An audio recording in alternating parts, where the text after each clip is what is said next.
Hello नमस्कार जोहार दोस्तों। आप सभी का स्वागत है मेरे चैनल आर.एच.आर एकेडमी में। तो दोस्तों हम लोग मुगल वंश पढ़ रहे थे और कल हम लोगों ने पार्ट 1 पढ़ा था। तो पिछली क्लास में हम लोग जहीरुद्दीन मोहम्मद बाबर के बारे में पढ़ रहे थे, जिसका टाइम पीरियड था 1526 ईस्वी से 1530 ईस्वी तक का। 4 साल का इसका टाइम पीरियड था। इनका जन्म होता है 14 फरवरी 1403 ईस्वी को फरगना उज़्बेकिस्तान में। ठीक है। इनके पिता का नाम था उमर शेख मिर्जा, 5वां वंशज थे तैमूर का, और इनकी माँ थी कुतलुग निगार बेगम, जो कि 14वां वंशज थी चंगेज खां का। ठीक है। इन दोनों को मिला के बाबर बना। तो शाही खून था इसके अंदर, ये मैंने आपको पिछले क्लास में बताया था। 1494 ईस्वी में ये 11 वर्ष की उम्र में पहली बार शासक बनता है, और 1494 और 1502 ईस्वी तक ये समरकंद में शासन करता है।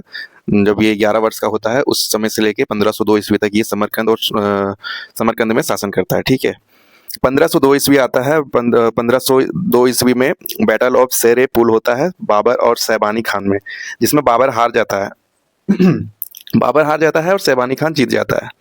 और फिर बाबर वहां से कुछ दिनों के लिए छिप जाता है, भाग जाता है, और फिर 1504 में वो 2 साल के बाद फिर से प्रिपेयर्ड होके आता है और काबुल और कांधार पर फिर से अपना अधिकार जमा लेता है। और 1507 ईस्वी में बाबर एक उपाधि लेता है, बादशाह की उपाधि लेता है 1507 ईस्वी में। ठीक है। ये हम लोगों ने कल पढ़ा था। फिर हम लोगों ने पढ़ा था कि 21 अप्रैल 1526 ईस्वी में फर्स्ट बैटल ऑफ पानीपत होता है इब्राहिम लोदी और बाबर के बीच में, जिसमें इब्राहिम लोदी हार जाता है और बाबर जीत जाता है। जबकि इब्राहिम लोदी के पास बहुत बड़ी सैन्य बल होती है, फिर भी वो हार जाता है, और बाबर मात्र 10 से 12 हजार सैनिकों को लेकर ही वो युद्ध को जीत जाता है। तो हम लोग देखते हैं कि वो युद्ध को जीतता कैसे है। मैंने तो कल आप लोगों को शॉर्ट तरीके से बताया था इस युद्ध के बारे में, पहले पानीपत युद्ध के बारे में। तो थोड़ा सा मैं डिस्कस कर लेता हूँ पानीपत के पहले युद्ध के बारे में। ठीक है। तो आइए देखते हैं हम लोग। 21 अप्रैल 1526 ईस्वी पहला पानीपत का युद्ध हो रहा है। ठीक है। किसके किसके बीच में हो रहा है? बाबर और इब्राहिम लोदी के बीच में। आपको ध्यान से समझना है। ठीक है। एकदम ध्यान से समझना है। बाबर और इब्राहिम लोदी के बीच में युद्ध हो रहा है। आपको सोचना है कि आप वहां पे मौजूद हो, आप देख रहे हो, इन दोनों को लड़ते हुए देख रहे हो। ठीक है। बाबर के पास कितने सैनिक है? तो 10 से 12 हजार सैनिक है। ठीक है। 10 से 12 हजार। और इब्राहिम लोदी के पास कितने हैं? तो 1 लाख से लेके 1.25 लाख तक इनके पास सैनिक है। ठीक है। तो देखो, अब कोई भी आपको तो देख के लग रहा होगा कि इब्राहिम लोदी यूं मसल देगा बाबर को, क्योंकि ये 10 से 12 हजार सैनिक लेके आया है भाई, इसके पास 1,25,000 के लगभग में सैनिक है। तो आपको भी लग रहा होगा कि इब्राहिम लोदी जीत जाएगा। लेकिन मैंने आपको बताया था कि इब्राहिम लोदी हार जाता है। क्यों हार जाता है? तो मैंने आपको बताया था कि बाबर के पास तोप थी, बंदूक थी, इसलिए ये जीत जाता है। जो इसका जीतने का जो सबसे फेमस रीजन होता है, वो तो तोप तो होता ही है, उसके साथ में एक युद्ध शैली भी होती है। युद्ध शैली, एक युद्ध शैली था जिसको यूज करता है बाबर युद्ध जीतने के लिए। उसका नाम था तुलगमा युद्ध शैली। ये तुलगमा युद्ध शैली, तुलगमा युद्ध शैली। ठीक है। अब आपको लग रहा होगा ये तुलगमा युद्ध शैली है क्या? लग रहा है ना? तो तुलगमा युद्ध शैली जो था, ये मध्यकाल की एक सैन्य रणनीति थी। जो मध्यकाल का जो समय था, उस समय का ये एक सैन्य रणनीति था। ठीक है। जिसे उस उज़्बेकों द्वारा विकसित किया गया था। जो उज़्बेकिस्तान के लोग होते थे, उनके द्वारा विकसित किया गया था। और बाबर भी आपको पता है कि वो भी उज़्बेकिस्तान का ही था, तो वहीं के लोगों के द्वारा इस युद्ध शैली को निर्मित किया गया था। इस युद्ध शैली में होता ये था कि जो दुश्मन सैनिक होते थे, उनका घेराव कर लिया जाता था। दुश्मन सैनिक को घेरना, दुश्मन सैनिक को घेर लिया, दुश्मन सैनिक को घेरना। ठीक है। दुश्मन सैनिक को घेर लेते थे इससे, और घेरने के बाद उन पर पीछे व बगल से हमला कर देते थे। घेरने के बाद फिर पीछे से हमला कर देते थे, पीछे से हमला कर देते थे।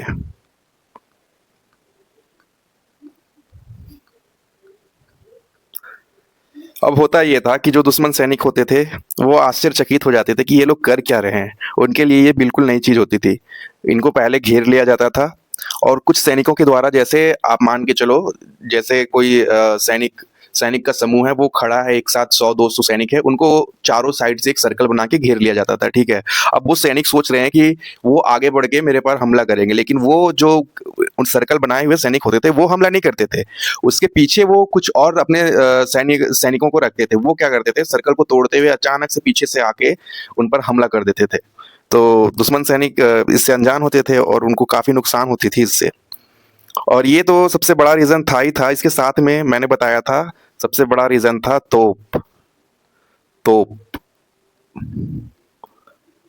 तोप अब देखो, तोप तो था, लेकिन ये तोप को बाबर थोड़ी ना चलाता था। बाबर थोड़ी ना अकेले तोप चला सकता था, तो ये इसके पास 2 प्रमुख तोपची थे। इसके बारे में मैं आपको बताता हूँ। इसके पास प्रमुख तोपची थे। कितने प्रमुख थे? तो 2 प्रमुख तोपची थे। अब वो तोपची थे कौन? तो पहला जो प्रमुख तोपची था इसका, उसका नाम था उस्ताद अली। उस्ताद अली। उस्ताद अली। और दूसरा जो प्रमुख तोपची था उसका नाम था मुस्तफ़ा खां। मुस्तफ़ा खां। ये 2 इसके प्रमुख तोपची थे और यही दोनों तोप से हमला करते थे, ठीक है ना।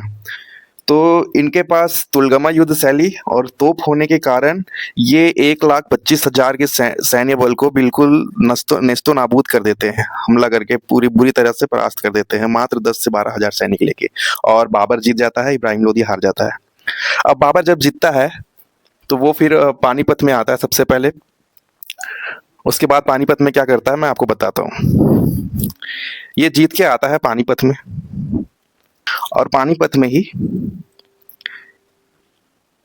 पानीपत में ये एक बाग बनाता है, उसका नाम था काबुली बाग। काबुली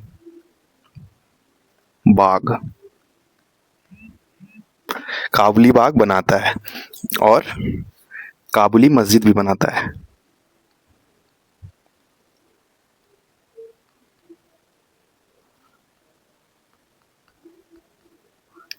काबुली मस्जिद। पानीपत युद्ध जीतने के बाद वहां पर पानीपत में ही काबुली बाग और काबुली मस्जिद बनाता है, ठीक है। और काबुल में ये एक क्वाइन जारी करता है। काबुल में ये एक सिक्का जारी करता है। वो सिक्का होता है सिल्वर का। चांदी के सिक्का जारी करता है ये, सिल्वर कॉइन।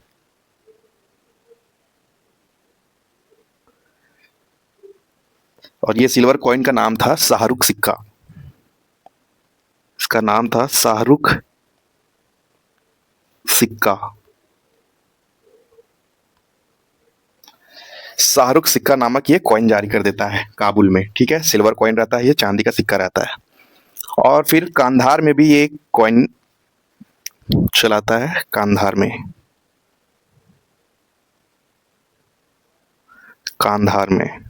कांधार में भी एक सिल्वर कॉइन चलाता है।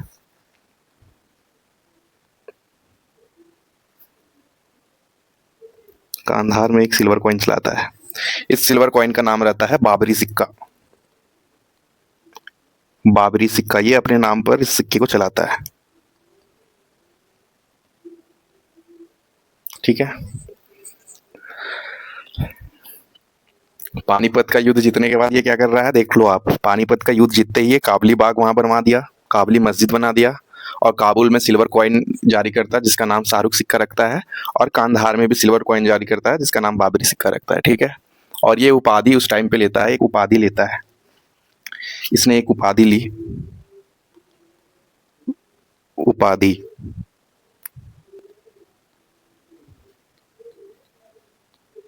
इसने एक उपाधि ली। वो क्या था? तो वो था कलंदर। कलंदर की उपाधि ली इसने। कलंदर। कलंदर की उपाधि ली। और इसका जो सेनापति था, बाबर का जो सेनापति था, वो था मीर कासिम। सॉरी, मीर बाकी। इसका एक सेनापति था जो कि जितने भी युद्ध होते थे उस टाइम पे बाबर के द्वारा, उन सभी युद्ध में सारे सैनिकों का जो प्रतिनिधित्व करता था वो मीर बाकी ही करता था। ठीक है, सेनापति कौन था? तो वो था मीर बाकी। मीर बाकी। मीर बाकी।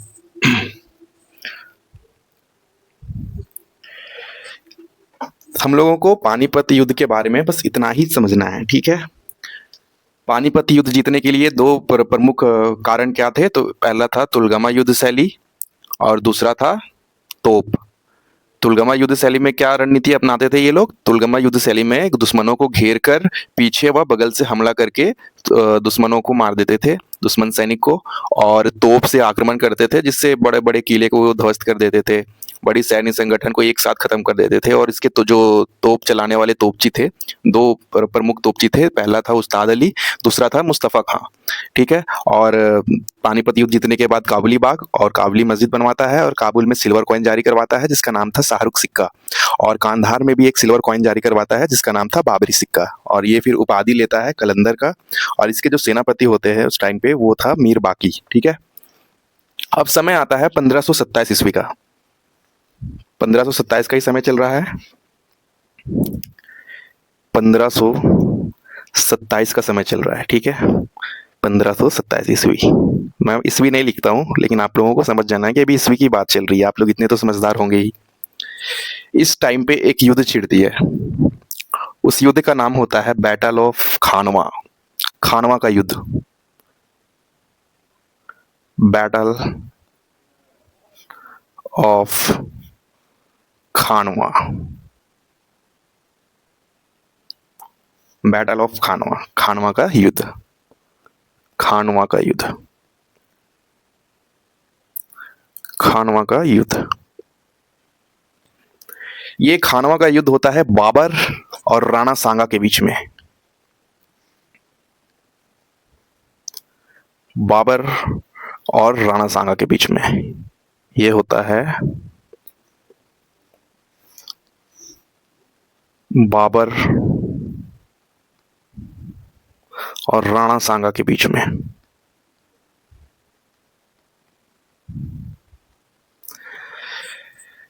ये युद्ध इसलिए भी इंपॉर्टेंट है क्योंकि ये युद्ध होता है इस्लाम और हिंदू के बीच में होता है। इस युद्ध में ही बाबर ने एक शब्द का प्रयोग किया था, वो था जिहाद। जिहाद, जिहाद, जिहाद शब्द का प्रयोग बाबर ने बैटल ऑफ खानवा में किया था। ठीक है, बाबर और राणा सांगा के बीच में होता है और इस युद्ध में बाबर जीत जाता है और राणा सांगा की हार होती है। ठीक है, इसके बाद इस युद्ध को जीतने के बाद ये एक टाइटल लेता है। इसने एक टाइटल लिया, उपाधि लिया। वो टाइटल क्या था तो मैं बताता हूँ। इसने एक टाइटल लिया गाजी का। गाजी, गाजी मतलब होता था काफिरों को मारने वाला, काफिर को मारने वाला। ठीक है, इसने गाजी की उपाधि ली थी। ठीक है, अब 1528 का समय आ रहा है, एक साल बीत गया। 1528 ईस्वी का समय। ठीक है, अब 1528 ईस्वी में एक और युद्ध होता है, चंदेरी का युद्ध। चंदेरी का युद्ध, चंदेरी का युद्ध होता है बाबर और मेदिनी राय के बीच में। बाबर और मेदिनी राय के बीच में।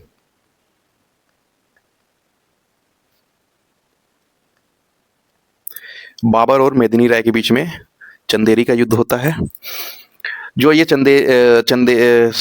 ये मेदिनी राय जो थे वो मालवा थे,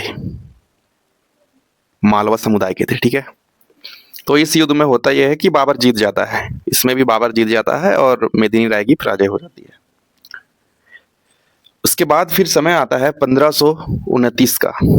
ये लगातार युद्ध लड़ते जाता है। ठीक है, धीरे धीरे धीरे धीरे ये अपने आप को पूरे देश में अपना विस्तार करते जाता है, धीरे धीरे युद्ध के माध्यम से। ठीक है, इसके बाद 1529 में ये एक और युद्ध लड़ता है, घाघरा का युद्ध।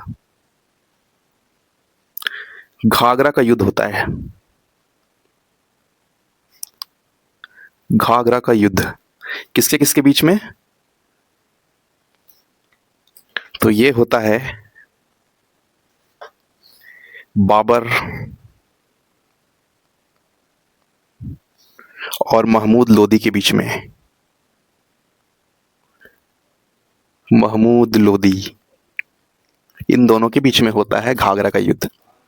और ये उस समय का सबसे अनोखा युद्ध था। बताओ क्यों? क्योंकि ये युद्ध जो था वो जल और थल दोनों में हुआ था। ये जल एवं थल में हुआ था, एवं थल में युद्ध हुआ था। ये उस समय का सबसे अनोखा युद्ध था, क्योंकि जल में तो हुआ ही था और थल में भी हुआ। मतलब नेवी आर्मी भी भिड़ी और नॉर्मल जो जलीय सेना और थलीय सेना दोनों लड़ाई हुआ, जल थल दोनों में लड़ाई हुआ था। ठीक है। और इसमें क्या होता है कि बाबर फिर से जीत जाता है। अभी तक बाबर नॉन स्टॉप जीतते आ रहा है और महमूद लोदी हार जाता है। ठीक है। अब समय आता है 1530 ईस्वी का, जब बाबर का बैड टाइम स्टार्ट होता है। बैड टाइम इसलिए स्टार्ट होता है क्योंकि बाबर इस दुनिया को छोड़ के चले जाते हैं, इस दुनिया को बाय बाय बोल देते हैं बाबर। बाबर की मृत्यु हो जाती है,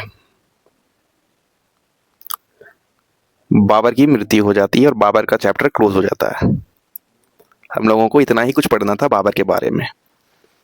1530 पे फिनिश हो गया बाबर। ठीक है। अब मैं आपको एक बार रिपीट करता हूँ। ठीक है। इसके बाद हम लोग पढ़ेंगे हुमायूं के बारे में। उससे पहले मैं आपको थोड़ा रिपीट करता हूँ।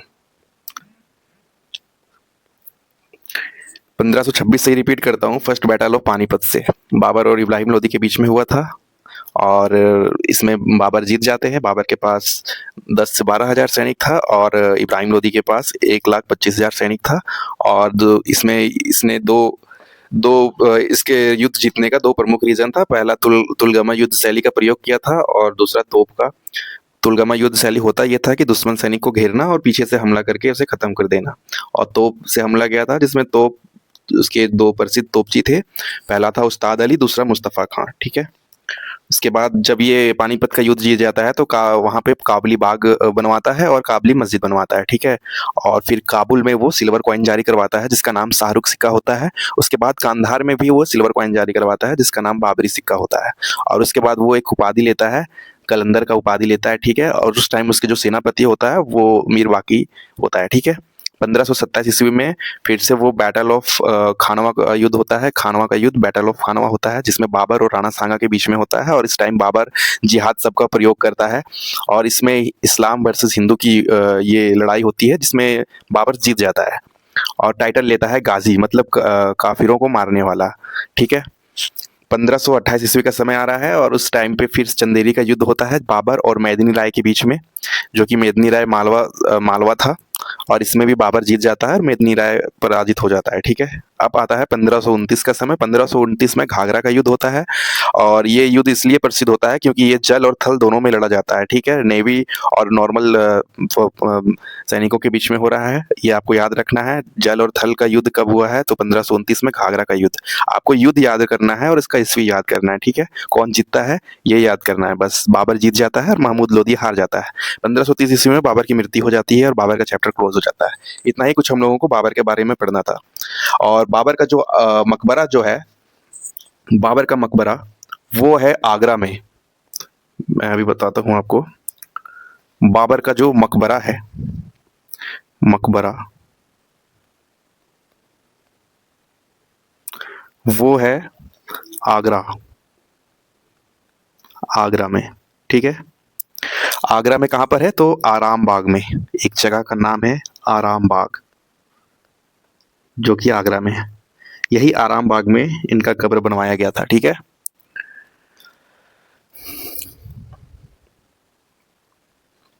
बाद में आगरा से इनका मकबरा को काबुल में शिफ्ट कर दिया गया था। काबुल, काबुल में शिफ्ट कर दिया गया। इनकी एक आत्मकथा की पुस्तक भी है इनकी एक आत्मकथा पुस्तक है, आत्मकथा,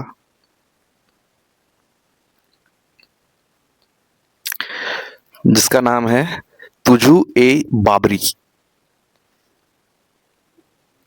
तुझू ए तुझू ए बाबरी, बाबरी। ये तुर्क पुस्तक है, ठीक है। बस इतना ही हम लोगों को पढ़ना है बाबर के बारे में, ठीक है। और बाबर के बाद गद्दी में बैठता है नसीरुद्दीन मोहम्मद हुमायूं, जो कि ये अफीम का बहुत बड़ा शौकीन होता है और इसे अभागा बादशाह भी कहा गया है, ठीक है। तो आज के लिए हम लोग इतना ही रहने देते हैं और कल हम लोग नसीरुद्दीन मोहम्मद हुमायूं के बारे में पढ़ेंगे। तो ठीक है, फिर कल मिलते हैं। आज के लिए इतना ही, तब तक के लिए अलविदा, ध्यान रखिएगा अपना।